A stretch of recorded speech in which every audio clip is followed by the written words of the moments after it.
Lord everyone, welcome to my first new mini blog. আমার নতুন ভিডিওতে আপনাদের প্রত্যেককে স্বাগত জানাই। আমি বনলতা, আর এটা আমার প্রথম ভিডিও। ভিডিওটা ভালো লাগলে অবশ্যই লাইক, কমেন্ট, শেয়ার এবং সাবস্ক্রাইব করে নেবেন। তো চলুন কথা না বাড়িয়ে ভিডিওটা শুরু করা যাক। গতকাল ছিল রবিবার। রবিবার মানে ব্যস্ততা এবং অনেক অনেক অনেক আনন্দ। তো দেখতেই পাচ্ছেন আমি রেডি হয়ে গেছি চার্চে যাওয়ার উদ্দেশ্যে। তো আমাদের কেমন লাগছে অবশ্যই কমেন্ট করবেন। আমাদের চার্চের ড্রেস কোড ছিল হোয়াইট, তাই আমরা প্রত্যেকেই হোয়াইট পরার চেষ্টা করেছিলাম। তো এবার আমরা বেরিয়ে পড়েছি চার্চে যাওয়ার জন্য। তো আমরা চার্চে পৌঁছেও গেছি। তো তখন রণজিৎ দা প্রি লিডিং করছিল। এবার আমাদের ইউথ টিমের ওয়ার্শিপ শুরু হয়ে গেল। আর এই মুহূর্তটা এমন একটা মুহূর্ত যা ভাষায় প্রকাশ করা যাবে না।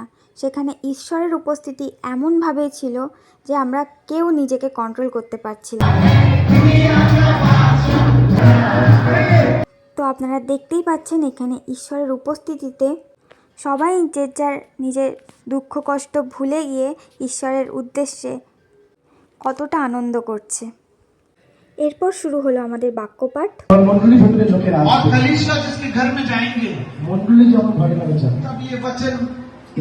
বাক্যপাঠ শেষ হওয়ার পরেই প্রভুভোজের জন্য টেবিল সাজানো হচ্ছিল। আর এই প্রভুভোজ যে কেউ খেতে পারে না বা পান করতে পারে না, কেবলমাত্র বাপ্তিস্মপ্রাপ্ত ব্যক্তি এর মধ্যে সামিল হতে পারে। তো মিটিং শেষ হওয়ার পর এবার শুরু হলো খাওয়া দাওয়া। আমরা লাঞ্চ করে নিলাম এবং লাঞ্চ করার পরেই আমি বেরিয়ে গিয়েছিলাম বাড়ি যাওয়ার উদ্দেশ্যে।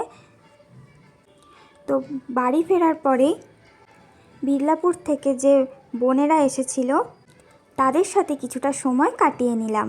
ঈশ্বরকে ধন্যবাদ জানাই এত সুন্দর দিন এবং সময় দেওয়ার জন্য। তারপর ডিনার করে আমরা শুয়ে পড়লাম। প্রত্যেককে জয় যিশু।